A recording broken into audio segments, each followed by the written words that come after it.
Hey everyone, good morning. Welcome back to my YouTube channel.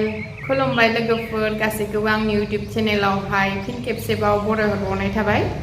ओमफ्राय नै दिनै आङो फुंनि ओंखाम गोजां जानोसै आलु बाथोन सिफ्लेनानै लाबाय नै। ओंखाम गोजांखौ जानानै लाग्रोनोसै लोगोफोर।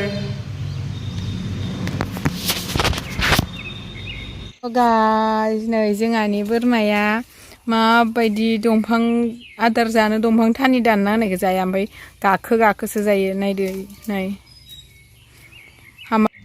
बेनिफ्राय लोगोफोर जोंहानि बोरमाखौ बेबायदि गाखो जानायखौ नुनानै आङो मोनसे उन्दैनि खन्थाइया गोसोआव फैदों। मोसौआ बिफाङाव गाखोनो हानायबा मोसौआ रायज्लायनो रोंनायबा बेसे मोजां जागौमोन ओरै होननाया माने दा बोरमायाबो मा होनो बिफाङाव गाखोनो हानायब्ला ओरै जाबाय।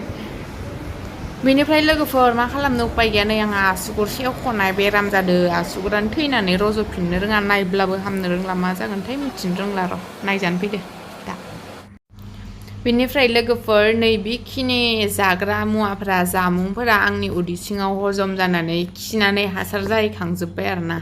ओमफ्राय मा होनो साननैसो आङो आसुगुरनि थाखाय मा होनो बेफोर बुस्थुखौ मोनजायाखै आरोना ओमफ्राय मोनजायैनि थाखाय मा होनो बेफोरखौ फटकखौ नायनानै गोसोखांगासिनो आरो आङो। गाइसमोन आङो आंनि दिनैनि भिडिअखौ मोनसे समायना मोसानायजों फोजोबनाय जाबाय। Thank you.